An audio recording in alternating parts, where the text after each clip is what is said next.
Hey cuties, welcome to another episode of Brown Girl Unscripted. It's your girl Rucha, and this is another episode. On this episode, we have a very special guest. Her name is Mina Hasan. She's the founder of Kismet, and she sells vintage watches, and she's an amazing creator. Welcome to the podcast. Thank you for having me. I'm so excited to be here. Yeah, we have a really funny story of how we met, actually. So I think I've mentioned this a bit on the podcast. When I reach out to my guests, I literally just slide into the DMs, guys. Like, I have no chill. I'm like, hi, I think you have a cool vibe. You're gonna be on my podcast. So I did the same for her. And Miss Girl responded within, I think, like 5. Like, I sent it, and then I was like, oh, I wonder if she's gonna respond. And then I see a response right away. And I'm like, oh, yeah, when do you want to call? And she's like, today at 3. I think it was like 3 or 4. And it happened so fast. And I just like, it's Kismet, like she said. Yeah. No, literally. I'm like, when it comes to like opportunities and stuff, I'm like, I waste no time. Yeah. You know? What made you want to respond so fast?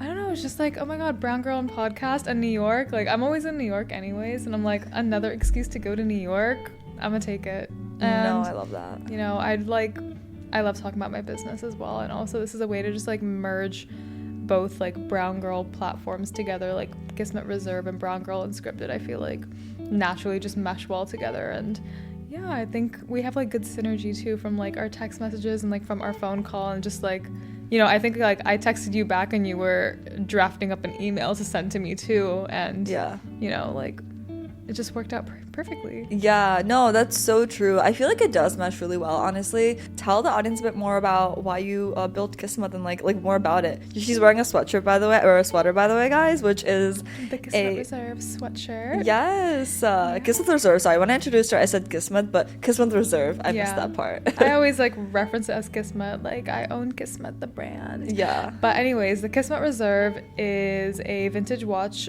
brand. I started it in August of 2023, and one of the reasons I started is because I'm a very big thrifter and like vintage shopper, and for a couple months before starting the Kismet Reserve, I was consistently finding a vintage watch every time I was on a thrift run, and every time I would post it on my stories, people would be like, you should start selling them, you have a good eye, like you curate them really well. And the thing that made me like really harp on it was when my middle brother Abdullah, he passed away. It was a very like sudden death, like out of nowhere, very unexpected. I was sitting in a cafe like a week later and I just got this like calling to do it. I was like, you know what, like I should try it.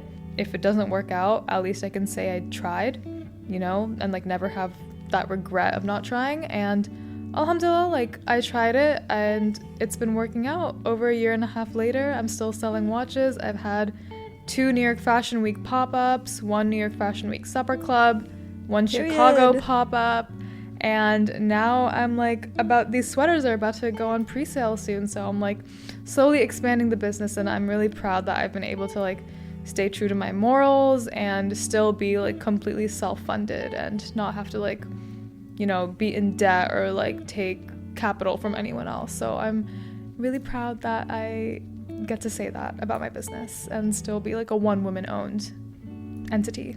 Yeah, you're literally a powerhouse for doing all that. Tell me more about, you said you got a calling to do it. Like, what was that like? I was just like, I've always had like a passion for thrifting and vintage shopping, and if you go on my platform, I've really transformed it to be more about like sustainable shopping, thrifting, etc. But over the years, like throughout the years I've had my platform, I've always been talking about thrift shopping, and it stems from like a place of like necessity. Growing up, I did not grow up wealthy at all. I grew up like, you know, living in the projects, and like at one point my family and I, we were on like food stamps and like welfare checks. And thrifting was the only way for us to like have little luxuries, I guess. Like going to the thrift store was like our equivalent of like, you know, girls going to like Sephora now and getting like a cute little like lippy as like their sweet treat or like little luxury. Like for us, that was going to the thrift store and like picking something out for ourselves, like that those were our new clothes. And so thrifting has always been like a very big part of my identity. And even though now, like, alhamdulillah, I'm not in a place where financially I need to thrift. I just genuinely like enjoy it, and I enjoy like reusing clothes that are already out there. I don't really see the need in buying new clothes unless you're supporting small or you absolutely need to. And I love that I get to like now exhibit those same morals with my brand, like, you know, selling vintage watches, like pre-owned, pre-loved watches, and also coming out with like high quality like clothing that you'll actually get your cost per wear out of and will stand the test of time. You know, like this sweater will last you your whole life. Not like Shein. So yeah, real. I guess like my calling for that, it was just like a very strong pull. Like I was like sitting in Jaho in Boston. If anyone knows where that is, it's like behind the Prudential Center. I was just sitting in like one of the little like rooms, and I think actually a vintage watch brand came up on my For You page, and I was like, I could easily do this. Like I didn't like their style of watches. I was like, I could create like a different like niche style of it. And so I did. I immediately just like started sourcing, and I found a supplier in Japan who can get me like luxury vintage watches, and it's like history from then on. And I love just being able to take up space as like a Pakistani like Muslim woman in like a creative unconventional field. So yeah, 100%. That is absolutely amazing. And I love that you found a good manufacturer too. I feel like that's one of the hardest parts that so many people struggle with. And then going back to what you said about that process of just like sustainable fashion, etc., I definitely resonate with that. I think that one of the biggest things that, especially in our generation, that's coming up is like we go thrifting because that is something that is genuinely fun and exciting. It's really inspiring how you grew up in that sort of situation, but then now you transformed it into something like, hey, like this is a superpower. So kind of turning that pain into power, which I feel like is exactly what you did. No, yeah, exactly. And I just love that with my brand, like the vintage watches, it shows that like it kind of brings a different perspective to vintage shopping and thrifting and like just overall secondhand fashion, because it's like, no, secondhand fashion does not inherently mean like crusty or like crusty dusty. Yeah, like it's actually beautiful. And I think there's beauty in stuff that is like a little bit worn or like something that has been obviously shown so much love. Especially with jewelry. So I love just being able to like exhibit that through the brand. And there's just a charm that like vintage jewelry, vintage watches, and like vintage clothing have that you don't really see in like newer clothing now. So. Yeah. What inspired you to create your sweaters? Like why go into clothing? I really am like I'm really big on like silhouette. Mm-hmm. I feel like when it comes to clothing, I can never find the perfect silhouette. And I always have to end up like compromising. Yeah. Whether I'm at the thrift store and whether I'm like shopping like retail, like there's always something off, and then I end up compromising, buying the piece, and then I never wear it.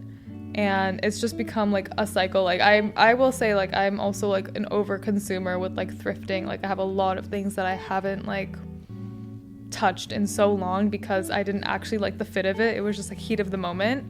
But like this year has been like complete like no buy. Like I bought like one thing when I went to Paris, but like this year I'm like very, very picky with like everything I'm buying. And I was like, you know what, like I might as well just fix my own problems and create like basics that I actually like. You know, right now we're in like a polyester epidemic. Right now I feel like every sweater is just acrylic or polyester or like just something unnatural, and it's under the guise of like recycled fabric, recycled fashion. But like we're all literally wearing trash that's not gonna last, and it makes you stink and it makes your skin itch, and it's not nice. So I have recently just like I'm kind of taking on the ethos of like spend a little more on one item once and you get your cost per wear out of it like throughout its lifetime, you know? So I decided like with the sweater, I wanted it 100% wool. I wanted to make it in the United States, which thank God, because no tariffs on that, given the current political situation. Yeah. State of the world. But like if you see like this sweater is very like drop shoulder. Like that is like something I don't really find well in sweaters. Like for women, they usually cut off like right here, and I have broad shoulders, so I don't like that. I want something that like slouches down, and I like something that's more of like an oversized boxy fit without making me look like large and like you know, it's so true. Yeah, like it's like little things like that, like technical things that I feel like you don't really notice until like, unless you're like a woman, to be honest, like designing your own clothes. It's like, yeah, I need the fit to be perfect. Like I want to feel confident in like an oversized baggy sweater. Yeah. And yeah, like even little things like I love this long ribbing. I love like the modesty part of it. I love that it's palatable to like me, but also like hijabis too. Like they can wear like a long sweater as well. Like it works for everyone. And like I guess like a really skinny guy could wear the sweater too. Like if they really wanted to, it could be unisex too. But yeah, and I love my logo. I know people are not a fan, like they're not fans of like logos being on sweaters, but I am obsessed with my logo. No, it's mad cute. Like it doesn't, I think it's literally like, timeless. Like no pun intended, timeless. but I love it. So no, I'm obsessed like with that. A little spiel about the sweater. I love a good mock neck as well. Yes. You literally created a sweater that you wish you saw, is what I'm hearing. Yeah, like that's also the whole like kind of ethos behind my brand. It's like I would never sell something that I would never wear. Yeah. Like I literally, like I market and like create and source things for myself. Like I'm my consumer. Yeah. So that is how I like view my brand. Like if I wouldn't buy it, I would never sell it.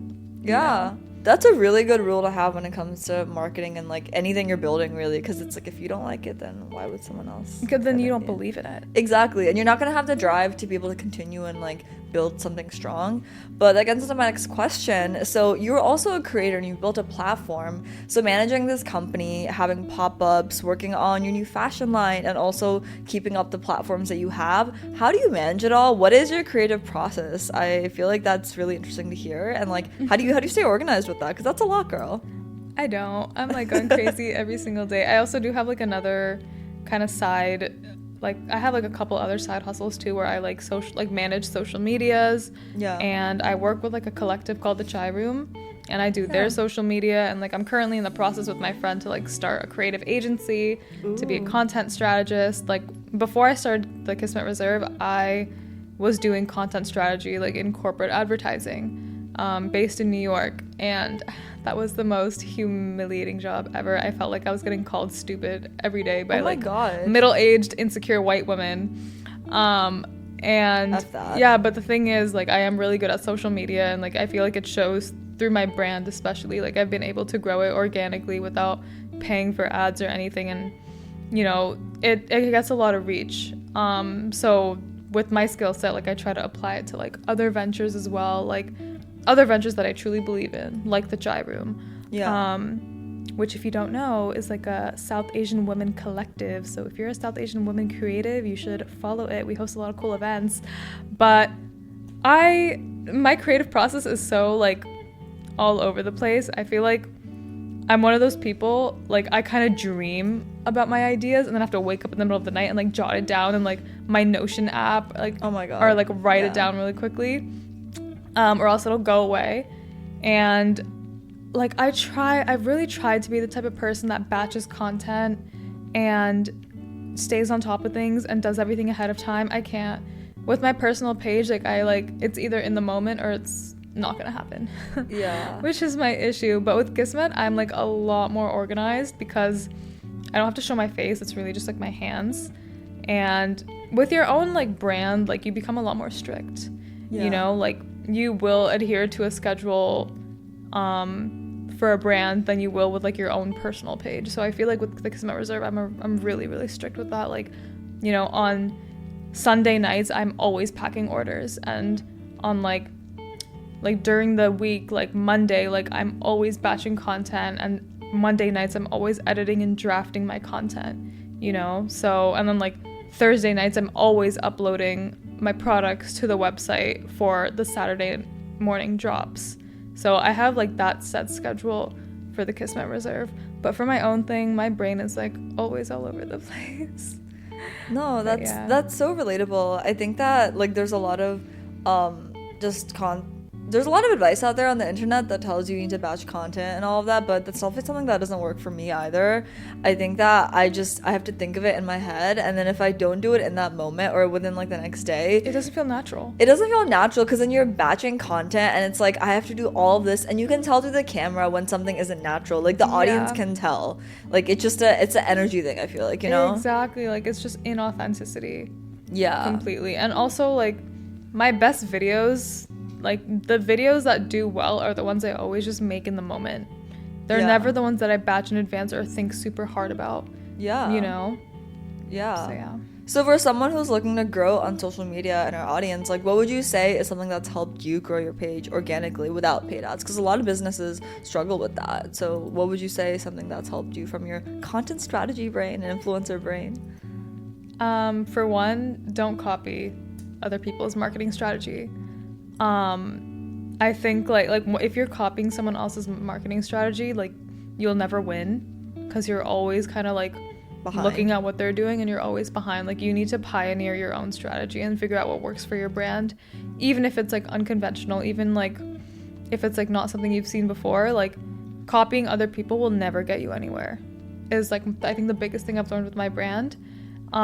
Patience is another thing. Like it takes time for numbers to like accrue, and you just have to be willing to put it in. Like I think with social media marketing, especially in the day and age we live in, people want like they expect like fast returns and like numbers to come in really quickly, and it's like that is not possible. Like it is a waiting game. It is a long game. Like you even see it with like certain content creators, certain like actresses, certain like artists, like they don't get their big break until years later. Yeah, like 4 or 5 years. You have to like be in it for the long run. Yeah.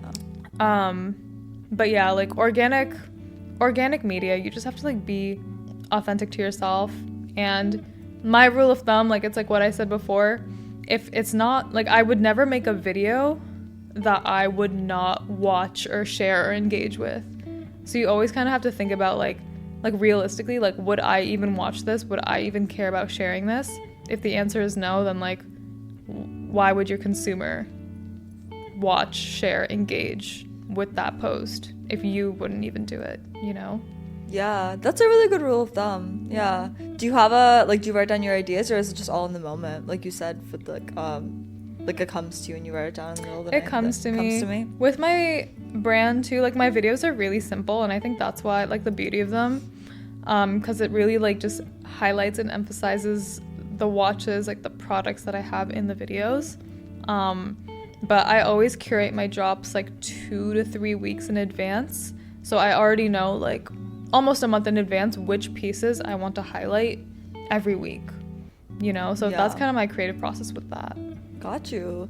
Okay, so then when you were first starting out the company, and even now I would say, what were some things that you really struggled with that like when it comes to confidence or even just like through the business? Like what are some moments when you look back or like, oh, like that was really hard and like it's part of the process, or like something you went through? What are some of those things? I think like when you're starting out as an entrepreneur, the hardest thing is just like taking that like initial risk. You know, like when I first started Kismet, especially like coming from like a South Asian background, like I don't know if it's the same thing for you guys, but I come from a very frugal family. Yeah. Like I always grew up like you do not spend money if you don't need to.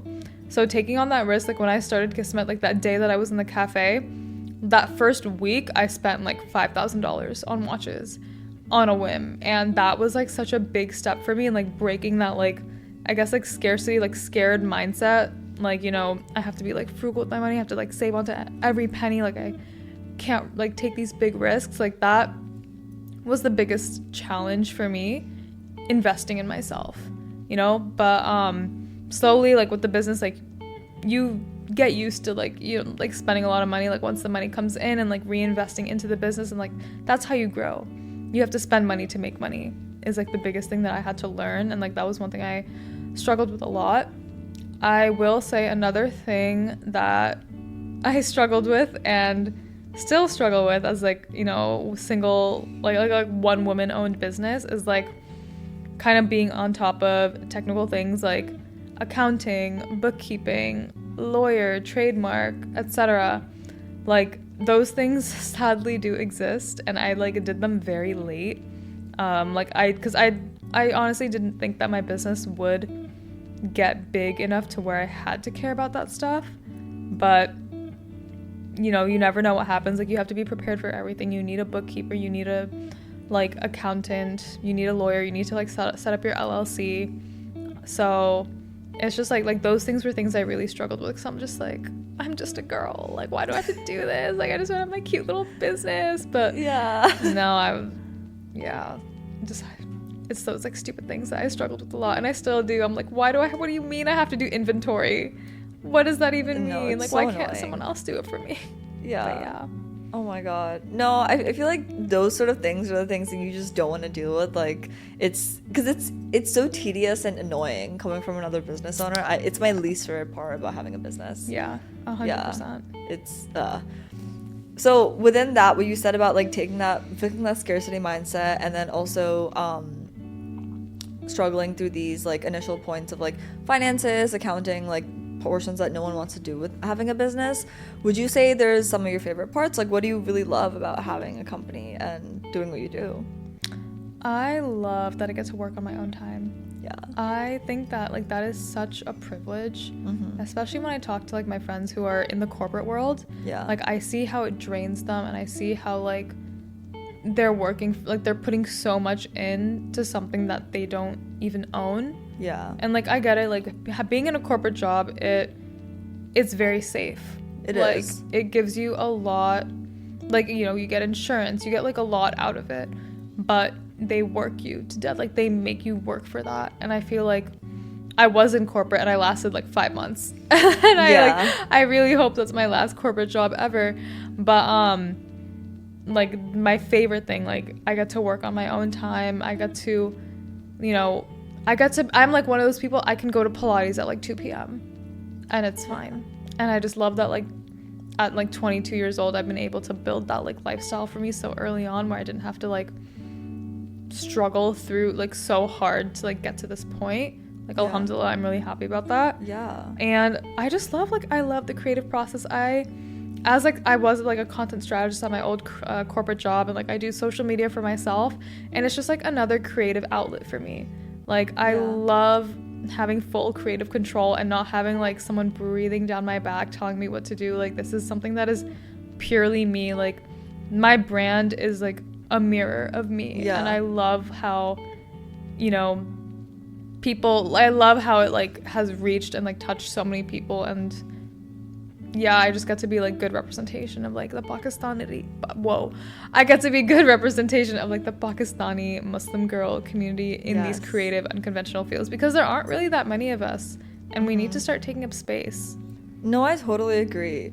When you first started out your platform, you're posting a lot about like living at home and stuff about your parents, right? So how has that relationship and like that sort of content evolved since then? Like, since you are pursuing a path that's unconventional, regardless of being like super successful in it, how have your parents been about it? Like, what has that been like for you? Yeah, so when I started out my social media platform, I was complaining about my parents. I was 17, you know, TikTok started, and that was like, I guess, my way of coping through it. Like, being at home was tough, and I'm also the eldest daughter, and that was my senior year of high school. I was like so stressed with college, and my plan was like, I turn 18 and I'm leaving the house. Like, we got into so many fights, we butted heads all the time. Then when I started like social media, like that put in like even more strain on like our like relationship, because I was kind of like putting everything out into the world, like airing out our business. But now, like, I will say my parents have started respecting me since social media became like an income. And it kind of sucks to say that, like, money really does play a factor, especially with like South Asian families. So yeah, they saw that it was starting to make money, and they saw that I was like able to pay for college myself through like the money I made on social media, as well as money I made as a server. And that, like, I got like a little bit more respect. And then, you know, they saw me working my corporate job and saw how that like killed me. And when I started my business, obviously they were like very wary about it, because I spent $5,000 in 1 week. That's like, they would kill me if I just did that on like a whim, you know, for like something material. But now they've seen that I've been able to like turn it into like a 6-figure business. My dad came to my first pop-up, and he saw like the line, he saw the rush, and he was like, I mean, he's never gonna say he's proud of me, but like, you know, he was like, okay, all right, like, you actually have something going on here. Yeah. So he's validating your career choice. I know, he's now. like, yeah, it's like the thing with my parents, like, they'll never tell it to my face that they're proud of me, but I hear them like on the phone with like our family members, like talking, like, you know, talking about my business and how I'm like self-sustained, self-funded, and like thankfully with the business, like it's gotten to a point where I'm able to like pitch back into the house and like get my family things as well. Like I help with like the mortgage. My family asks me for like money and stuff, like, you know, like I'm able to like provide that now, and I'm really glad that like I'm able to do that at like 22 years old. That's amazing. You know, so our relationship has 100% gotten better, and I think they respect me a lot more for like pioneering my own like dreams and putting myself through college, not having any debt, and being able to like do things like pitch into the mortgage, like look into maybe like buying an investment property.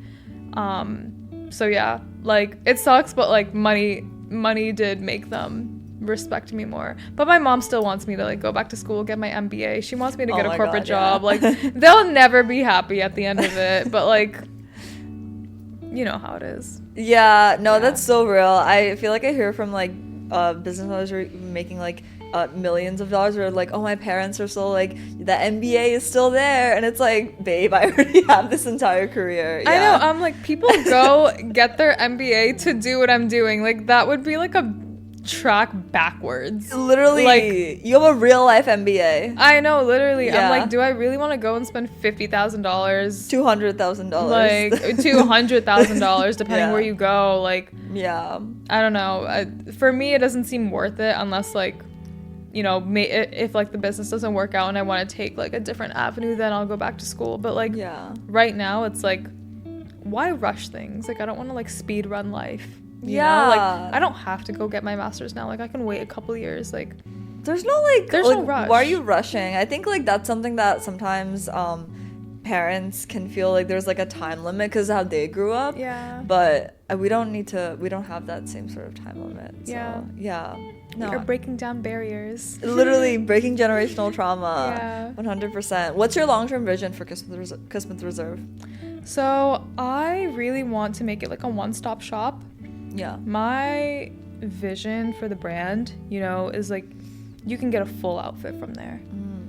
And so I have like a button-up shirt and like pants coming out along with this sweater. Yeah. So that I guess is like my first vision of like the Kismet uniform. Yeah. And the premise of it is like they are really good basics. They look chic when you put them together. You get like really low cost per wear out of it because it's just like one of those outfits you can throw on and it looks very put together with minimal effort, you know? I feel like a lot of things with like a lot of times like brands will try to make the most abstract, like most different like piece of clothing, and like it's cool, but it's not something you can realistically wear on a daily basis. So I wanted to make something that is palatable and like basic, but it's still like chic and like beautiful, you like really nice to wear, right? And like high quality. So I wanted to make like those like a really just like a good uniform, right? And then my vision is like I'll have accessories that are vintage. So you can get like a vintage bag from my brand, a vintage watch, vintage shoes, vintage sunglasses. You know, maybe I'll go into the manufacturing like part, like if that calls my name, but I really do want to work on having vintage accessories with like manufactured like high quality clothing. I see that for you, even just with what you're wearing and like everything you have on your page. You guys have to check out our page. It's literally it eats. Thank you. It's really good. But that's my vision for the brand. I definitely just want to like I don't want to have a lot on my page. Like I don't want to drop something every like fall winter season, every spring summer season. Like I want to be seasonless. I want to be like something you can wear year round. Seasonless. I really like that. Like I just feel like the seasons are going too fast. Like the time is going too fast. I feel like everyone is dropping something all the time. Yeah. And as like a slow fashion brand, especially when you're producing in the US, it's just not possible. Yeah. My sampling process, the idea of clothing came into my head December 2023.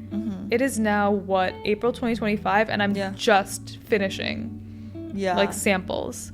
It takes a really long time, like when you're doing it like the right way. Like it's not like Shein where it just churns out in like 2 seconds. Like I don't, it's not, that's like, even if I had the capital and the time to push out things really fast, like on a fall, winter, spring, summer basis, I wouldn't want to do it.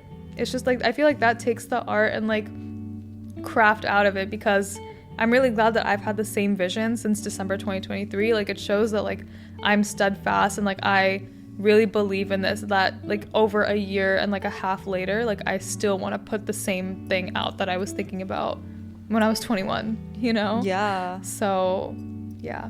No, I'm all for that. I'm manifesting all this for you. Thank you. What would you, second to last question, what would you say for someone who's a girly in her late teens, 20s, whatever, wherever you're at, who's looking to be financially fully independent and be where you're at? What would you say to her?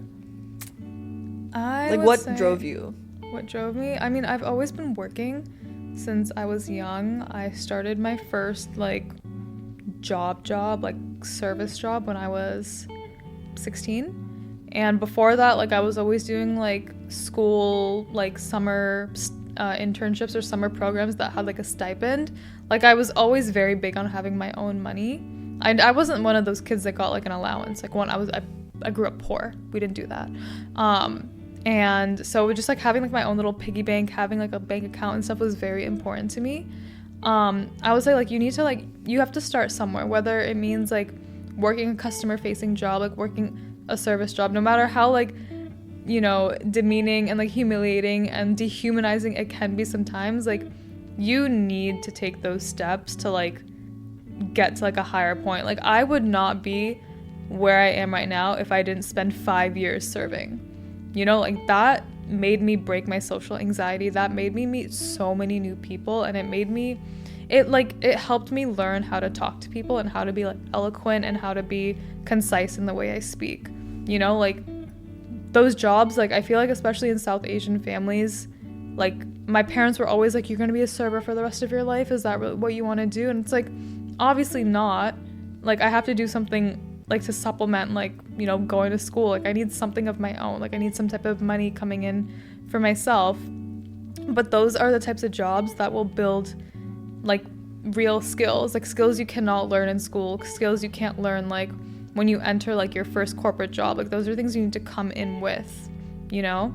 And then going on from that, like you have to be okay with like taking risks, like taking a risk on yourself. I feel like especially now, like in your early 20s, like I hear all the time people are like, when I'm ready, I'll do this. Like when the time is right, I'll do this. And I'm like, realistically, the time is never going to be right. Mm-hmm. The time is never right. You're never going to be fully prepared. You'll never be fully, you know, you're never going to be prepared enough. Like you could read as much, you can take as many classes as you want. You are never going to feel prepared enough than just like jumping into it and starting it and learning with the process. Like I'm saying, like what I said earlier, like I didn't have a bookkeeper, an accountant, whatever. If I was waiting for the right time to like accrue all of those things, I don't think I would have been as successful. I feel like that would have delayed my timeline so much. And when I finally felt like fully ready, like I don't think I would have been as successful. I feel like learning and like going through those obstacles and like learning with like and learning through the process of like starting a business is a lot more valuable. Like that's how you grow. You learn and you grow. Yeah. Through those obstacles. So yeah, you learn by doing, basically. You learn by doing, exactly. Yeah. Okay. Well, I like to end off each episode with the question of, what would you tell little Mina if you could go back? I would say, those high school bullies got nothing on you. Those high school, middle school bullies got nothing on you. I feel like I would just say, like, learn to take up space, for sure. Learn to, like, stand your ground. Learn to, like, use your voice. I was, like, a very timid kid when I was younger. I was very quiet. I was, like, the child that was, like, not the problem child at first, because I was so, like, well behaved and I was so quiet. And it's like, that's not because I was a good kid. That's because I was just scared to stand up for myself. Yeah. And like being a rebellious high schooler, as like, it's not a great phase to be in, but it did teach me to like hold my ground and stand up. And I feel like if I was never a rebellious teenager and I never started TikTok and I never like accrued a following, I would not be in the place I am now, you know? Yeah. So you just have to have the confidence in yourself to hold your ground and like stand by what you believe in. Yeah, even if everyone else disagrees. Even if everyone else disagrees, exactly. Yeah, that's like a life mantra at this point. Yeah, I love that. That's beautiful. Thank you. Okay, well, thank you so much for coming on to the Brown Girl Unscripted, Mina. Where can everyone find you if you want to tell them your socials? I can include in the description as well. But, of course. My Instagram is at mina hasan. My TikTok is at more from mina. And my brand page is the Kismet Reserve. And if you ever want to see me at some events, follow at the Chai Room on Instagram and TikTok. Y'all better go do that. Yeah. Okay, well, thank you again for coming on. And for y'all, make sure you let me know how you liked this episode. Let me know which guests you liked. And let me know in the comments what you guys want to see more of. Make sure you smash the subscribe button and follow the podcast. I love you guys. Thank you for watching. Bye.